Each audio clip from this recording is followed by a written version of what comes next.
Yeah, let's do that. That's a lot easier, huh? Yeah. I'm not running the show anymore, huh? Anyway, hey everybody, welcome to Getting Your Buzz On with Tony and David, and we're having the ball talking about step 2. Step 2. Whew. Came to believe that power greater than ourselves. Is there such a thing? I- There is. I didn't think so. I am the alpha and omega, though. That's right. That's everything in between I don't control. Oh, man. I think this is, step 1 is, I think, was easier than step 2. And to say, hey, I've got a problem and I don't know how to fix it. But then to say, hey, there's a power and it's not me, but it's greater than me. Yeah, That's tough to swallow. yeah. Well, and I think about it. To me, I think of it almost like in a religious challenge. I think carrying my religious baggage, it's almost like you got to do good to get to heaven. And when I remember thinking about this step, that's what I thought about. You strip me away of all my power and all my intelligence. Now you're going to make me I'm going to go off to the Buddhist temple now, right? Like I have no power anymore. You've stripped me of power. My life's unmanageable. I might as well just wander the streets and beg for food. And right? Is that what, that's what that means, right? No, I didn't mean that. Yeah, I looked at that when they said, it's part of like a God of your understanding. It took me a long time to realize there was a God and it wasn't me. Yeah. And to say that there's a power greater than yourself that could restore you to sanity, when you're insane, you're not thinking sanely. Yeah. And when we first come in here, we're insane, all of us. Oh. And we are not thinking sanely. So it's hard to understand when somebody says, don't worry, there's this God thing, he's going to help you. And you're like, wait, I'm the smartest guy in the room. I know my plan. My plan isn't working. Nobody can fix me. And why is it so hard to get through to that? Why is it so hard to get through that ego, that component of like, it worked maybe 20 years ago.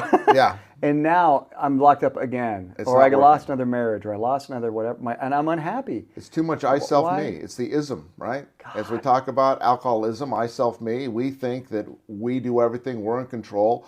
And it's funny when it says a power greater than ourselves, and we think we have all this power, when in reality, we never had any power. Nothing. That was an illusion that we created. I mean, Yeah. The older you get, the more you realize that you're in the bus. You're Yeah. not driving. You're nowhere near the wheel. Yeah. You just lean when it goes left, and you lean when life goes right. But you're right. not steering. No. And I think the more clarity you have, the more, to me, it brings peace to know that, wait, I don't have to worry about you, and you. I don't have to manage all this. I just have to do me. Mm-hmm. And, when I first got sober, it was, I'm thinking to God, can I get a pair of pants? Right? Can I stay here until all the people looking for me stop looking for me? Can I, all these little things we write. And now it's like, what do I need to do to help others? And what do I need to do to grow my spirituality? Well, think back early on. What cracked your kind of armor of a step 2 of a power? Because I mean, I love the beginning. It's came to believe, and to me, that's like, I always think that's like gravity. It's like, okay, I understand gravity is gravity. There was before I understood gravity, and now there is gravity. Right. And there's no watershed. Like it's either or. Think about your early sobriety and what part. How did it come to you? Or The hardest, it came to me, I think, when I saw people that I knew were hopeless alcoholics and drug addicts, hopeless, that I thought were going to die, that became responsible parents and spouses and employers and employees. And I'm thinking to myself, there is no possible way this whack job could do this without some divine intervention. right. And, we never want to put ourselves in the same lot as others. We all come Never. in because we're I'm unique. unique, Yeah. and I have way better than you. Yeah, no matter you what. don't understand how bad I have it, right? Yeah. Well, I have certain information you don't have. Exactly. My drinking is different than your drinking. Exactly. Yeah. So when I was in recovery early in the first year or two, I came to see these people change from bitter, angry people losing everything into wonderful human beings who kept hugging me when I hated that. And it wasn't until I understood that, hey, this isn't a cult. They're not saying Jesus saves. They're not saying Buddha saves. No. They're not saying anybody saves. They're saying there is something more powerful than you in the universe, and it'll help you if you come to believe that it can. And then you get what I never had, God, which isn't was that the truth? faith. Yeah. I never had faith that it's going to work out. I always had to get involved because we're going to fail at some point. We may as well start drinking now. Right. Right? Let's not wait for the bad news. The plan's already gone sideways. Right. We had a plan, it's already sideways. 10 minutes after we thought about And it. it showed me one more time there is no power. There is Right. no higher power. I've got to do it all. If I don't do it, it's going to crash. Right. Even though I'm incarcerated when I say that. Yeah. Right? Or I'm looking. Yeah. Or my next plan is my third DUI. I'm moving to Tijuana. That's a beautiful plan. And they give you a lot more leeway with your drinking there, right? Yeah. Sure. And then of course, that's a whole other conversation. We'll save that for the hospital institution portion of the show. Yeah, I can't tell you that for me, working with, we both had the same sponsor, and as you know, he was a big hugger. And when I first came in and he hugged me, I thought I was going to die, because I was barbed wire. And he's bigger than me. And he's putting his arms around me and he's smothering me like the skunk and the cat. And then after a year or so, I became the biggest hugger. Because I came to believe that if I have faith that it's going to work out, I've got a much better chance of things working out because I'm not going to quit before the miracle. Yeah. And that was the hardest thing for me to understand. Is came to believe is the same as don't quit before the miracle. The miracle of what? Of faith that it's so true. Things are going to work out. Not in my time, not in your time. That's the part that's so difficult. Yeah. That's the part that's so difficult. And I'm going to trust this boogaboo. So, I mean, I'm hearing you say, and I'd had to say a very similar experience. It's the group. Watching, like, who became your higher power or what was the initial component of it. Just in the room with people. And I consistently went to those same meetings. Right. Too. And they got better and and then better. They got better and better and better. And I watched them, and they looked like leather. Brad, the sweetest Brad. He looked like a leather pancake. And now this guy is just completely healed. I mean, literally blood coming out of his arms at a meeting in Irvine. And this guy's just the happiest, most beautiful guy. It's like, wow, what is that? How did that happen? Because that didn't happen internally, right? There was an outside force that turned his heart around. He couldn't stop drinking. Right. He couldn't stop doing it. Who could? And without help. I mean, I was kicking and screaming when they brought me in here. I thought this was a death sentence. I thought I was going to be this wallflower drone walking around aimlessly like a zombie. Yeah, exactly. Because you took away my go-go juice. Yeah. Because I'm nothing without getting a few shots of tequila. How did I know that actually I'm more than without a few shots? Yeah. So and now it's funny because today when I look back and I look at newcomers and others, you can see them all come in with their hands crossed, don't touch me, you don't know how bad I am. And you work with them and see them take a year or two, and then they start believing. And once they get belief, that's when the miracle happens. Yeah. That I know things don't happen the way I think they should, but they happen and they're moving. And I have to understand, how do I deal with what is today? Because the way things are the way things are. You can look at the news and be tilted about anything you see on the news. Sure. You can't change what's on the news. Mm-hmm. No. You can't stop whatever thing you're for or against that you listen to on the news. You are not affecting that. Right. So why am I playing a game that I can't participate in? That doesn't make any sense. So You're I like, worry it's like about rooting for a sports team. You're like, oh my gosh, the Sox lost. Dude, you didn't play.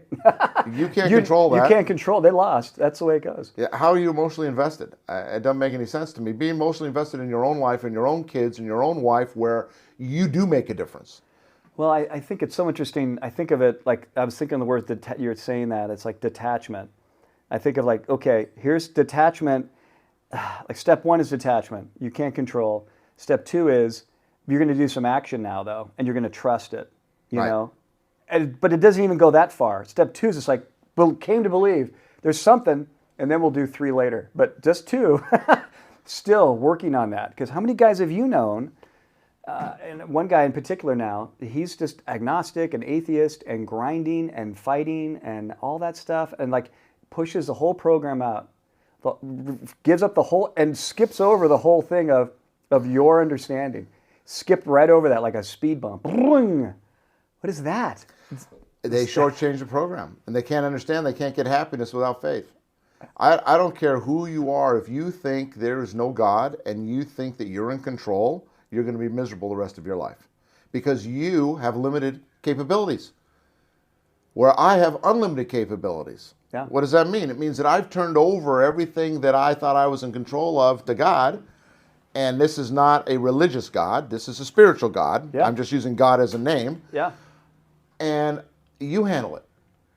I'm going to ask for what I need to do to make myself better and to serve better and to help my fellow man.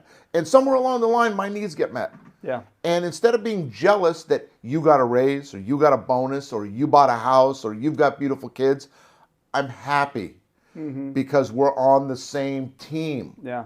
We're growing together. And once I figured that out, my life grew by leaps and by bounds because I didn't have that petty bitterness. And I never forget, I worked at Verizon when they were purchased and our stock went from 18 to 280 and I made a bunch of money. And I remember my friend calling me, he was in the program, and he said to me, "You're the luckiest man on earth." I said, "Why?" "Well, you got all this stock." And I said, "I was there 10 years every day when it was $18. I just didn't sell it. I had faith that something good would happen. Did I think it was going to go to 280? No. No. But I thought if I keep working, good things will happen. And they did. Yeah. But he was bitter, and he wants to know where his was. Mr. I don't have a job. Mr. I've had 10 jobs in 5 years. Mr. Envy. Everybody's screwing me.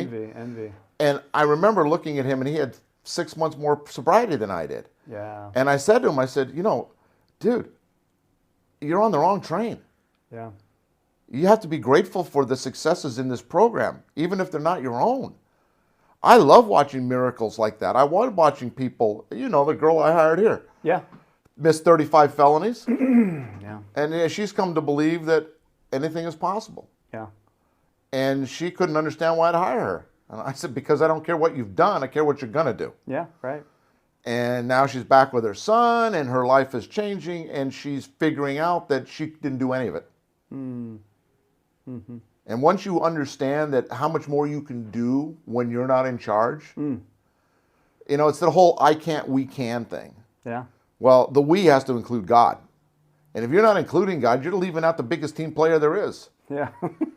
And if anybody cringes at the word God, I mean, what I always do is I think about there's certain atoms we split apart, but they come right back together. They shouldn't do that. Right. It shouldn't happen that way, but it does. And then they spend the rest of the week trying to figure out why do they do that. That power, that to me is my higher power. yeah, And that opens a door for me. That doesn't close these doors. right. And it opens up the whole program for it to happen. It's like the force, right? It binds us, it penetrates us, it surrounds us, if you let it. Yeah. And that's the thing to me. Why wouldn't you let it? Your plan isn't working, I guarantee it. If you're listening to this podcast with 30, 60, 90 days or no days wondering how do I get my life better, try something else. Yeah. Let go of what you have and let it be filled in with all of our help. As I tell newcomers, I don't need you to invent the wheel. It was invented in the 50s. I just need you to get on and make Yeah. it go faster. I was at a meeting last night. A guy went down to Tijuana, Mexico, and he said a lot of these meetings down there, they do the birthday of the group. And I thought that's kind of fun. In other words, when that group started, that Okay. particular meeting started. So they celebrate that. That's great. And I think that's very cool. I don't think that's much done in the States. I think there's probably some of that. Maybe some of these really old meetings have been around a long time, but I've never heard an anniversary for that meeting, and I thought that was really a beautiful message, because without the group, There's no individual. we're done, dude. It's all done. And for me to get this higher power, I can't do Ted Kaczynski or whatever in the where. I don't want to do that in the woods trying to talk to God on a piece of paper and blow my brains out. I don't want to do that. No. I think it's more of the parts of the Caribbean where, hey, we're looking for an island that nobody can find unless you've been there. Right. Right? You're not going to find God by yourself in walking in the wilderness. You're going to find God with people in your life pointing and showing you through their actions what they have found. Yeah, it's the I truth. mean, I don't knock on anybody's door and say, I'd like to take a moment to talk to you about God. Yeah. Right? Because it's a personal thing. Absolutely. And to me, it's the force that is around us, and I just closed my eyes to it for so long because I knew what I was doing. It wasn't until I came to believe there was another power, and I had to see that in other people. Because all alcoholics are from Missouri. Show me, don't tell me. Sure. Right? Yeah. I mean, if you tell me about alcoholism and you're not an alcoholic, I'm leaving. Yeah. Because you have no idea. Because you read it in a book, you heard it from somebody else. I want to see it working in your life. Yeah. And I don't surround myself with people that don't work I don't care how much time you have. I care what kind of person you are. Yeah. And if you're not a happy-go-lucky person like we all should be, you're working the wrong program. We insist on enjoying life. Yeah. I love that. Insist on it. You understand? All that stubbornness you have, bring that stubbornness to the insisting on enjoying life. Yeah, we're going to make you have a good time. Whether you like it or not. It turns it around. Yeah. I watch people that they just don't get, how do you guys have so much fun? You're not even drinking. That's the point. Yeah. Well, and you think about higher power too. That is the point, because when I was drinking, that was my higher power. Oh, yeah. And everybody goes, I don't have a higher. Yes, you do. You have vodka. Why do you keep turning to it? Yeah. When you're sad, you're mad. Who you're was glad. your mistress? Who was your mistress? You keep going to her all the time. We got to get you with a new mistress, and this one will not do what she's been doing. The other one's been doing to you. And you can only serve one. Yeah. That's the thing people don't understand. Right. It's like the people who want to get sober but do marijuana or do coke on Wednesdays, but I'm not drinking. Dude, you can only serve one. You're doing lip service to to the wife. I remember when I was newly sober, the near beer came out, right? Yeah. It had 0.5%, whatever, and I called Glenn and I said, hey, what do you think about this? He goes, well, would you buy any near cocaine? I said, well, not on purpose. He says, you're just fooling yourself. Yeah. Yeah. He says, you can't drink anything with alcohol. And he goes, you can't drink anything called beer unless it says root in front of it.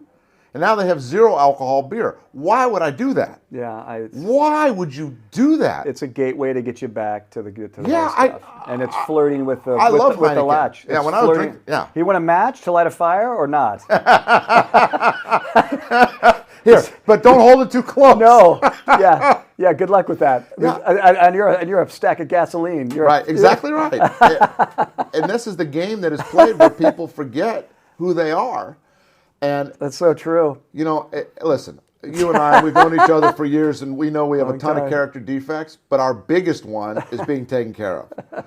You know, and that's the thing I try to explain to people is, look, I am not perfect. Don't say that I am. I am saying, though, that my biggest character defect is being fixed on a daily basis. Yeah, that's the truth. Hopefully most people can tolerate the rest of me. Yeah. Right? Well, and you're still a work in progress. I don't know. We all are. Have you reached full equilibrium with all your communication? Are you kidding? With your people and no, no. The difference is I don't want to blow my brains out when it doesn't go well. Yeah, exactly. And I have more patience now. Yeah, I can happily go when I get rejected or it doesn't quite go my way. I can happily move away from that. And I try to that to me, I think is step 2. Is like that's the power working in my life. Yeah, and manage your expectations. Yeah. You know, I have a brother-in-law that he plans stuff out to the nth degree, and it never goes that way. Right. And he goes, how come you never have an agenda at your gatherings? I go, because life isn't on an agenda. I said, to make God laugh, tell him you got a plan. Yeah. I don't have a plan. My plan is, hey, we're going to get together. What are we going to do? I don't know. We'll figure that out when we get together. Mm-hmm. What time is it? When you get here? When does it leave? When you want to go? Yeah.